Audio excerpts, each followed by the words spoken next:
Sir मैं कहना चाहता हूँ कि जो वर्दी पहनते हैं वही क्या देशभक्त होते हैं। मेरा कहना आप समझ रहे हैं। और मैं आपसे आपके हाथ से मैं कुरान को पाना चाहता हूँ, क्योंकि मुझे बहुत कुछ जानना है। मुझे कभी कभी लगता है कि ना भगवान है ना खुदा है। अगर नहीं भी माने फिर भी वो हमें सब कुछ देगा। क्यों हम लोग वेट करते हैं हिंदू मुसलमान बनने के लिए? ऐसा लगता है हमें। तो हमको बहुत जानकारी अभी बाकी है, हम जानना चाहते हैं। हमको लगता है कि ऐसा कुछ नहीं है, क्योंकि अगर स्वर्ग और नर्क है तो कौन देखा है, कौन जाके आया है और कहाँ पर है वो? अगर कोई गया है या किसने बोला है, मेरा माथा काम नहीं करता है। कहाँ है, किधर है? भाई साहब का तीन सवाल है। पहला सवाल है, भाई साहब ने कहा है कि वर्दी पहनने से क्या वो देशभक्त बन जाता है, ये आपका सवाल था। मैं वर्दी पहनने से देशभक्त नहीं बनता है। बहुत से लोग वर्दी पहन के अपने देश से गद्दारी भी करते हैं। तो वर्दी पहनने वाला देशभक्त जरूरी नहीं है।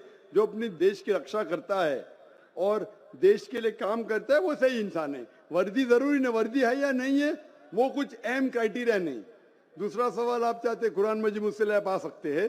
तीसरा कि मैं कभी सोचता हूं कि खुदा है क्या नहीं है, क्यों लोग आपस में झगड़ते, स्वर्ग है क्या नहीं है, किसने देखा स्वर्ग है क्या नहीं है, तो क्या करना क्या जानना। भाई साहब आपने कभी किसी को 10 माले से खुद ही मारते देखा? भाई साहब नहीं देखा तो 10 माले से खुद ही मारेंगे? मारो खुद ही ना। क्यों नहीं मारेंगे? क्यों नहीं मारेंगे? क्योंकि मर जाएंगे। मर जाएंगे। नहीं देखा फिर भी यकीन है। आपने किसी को मरते हुए देखा 10 माले से खुद ही मारते हुए?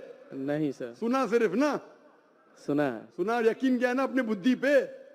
तो यही चीज, सब चीज देखना जरूरी नहीं। मैं स्वर्ग को देखूंगा तो ही मानूंगा। क्या आपको अमेरिका जाना जरूरी है मानने के लिए अमेरिका है क्या? नहीं। आज टेक्नोलॉजी बढ़ चुकी है भाई साहब। आप 10 मारे से खुद ही मार के एक आदमी को मरते देखेंगे फिर ही बोलेंगे अच्छा 10 मारे से खुद ही मारेगा तो इंसान मर जाएगा। ये जरूरी नहीं देखना। अपने बुद्धि से आपको इम्तिहान लेने पड़ेगा, क्या बात सच है क्या बात गलत है। तो आप जब पढ़ते हैं, जो शास्त्र पढ़ते हैं जो आपकी बुद्धि को नहीं संतुष्ट करता है आप उसमें नहीं मानते, तो ऐसे शास्त्र पढ़ो जो आपकी बुद्धि को मनवाएगा। और मिसाल के तौर के ऊपर कुरान मजीद, आज अगर आप साइंस और टेक्नोलॉजी के हवाले से कुरान मजीद चेक करते, कुरान मजीद में एक भी आयत नहीं जो साइंस के खिलाफ है। आज आप 80% चीज मिसाल के तौर पे साइंस के जरिए कुरान मजीद की साबित कर सकते। 20% एम्बिग्युअस है, नीदर सच नीदर गलत। मिसाल के तौर पे साइंस ने आज ये साबित नहीं की क्या स्वर्ग है या नरक है, बराबर। साइंस ने ये भी नहीं साबित की कि दूसरी जिंदगी है, पुनर्जन्म, लाइफ आफ्टर डेथ। लेकिन अगर 80% 100% सही है, 20% डाउटफुल है, नीदर राइट नीदर रॉन्ग, मेरी लॉजिक कहती है कि इंशाअल्लाह ये 20% भी सही रहेंगी। ये अंधविश्वास नहीं है, ये लॉजिकल विश्वास है।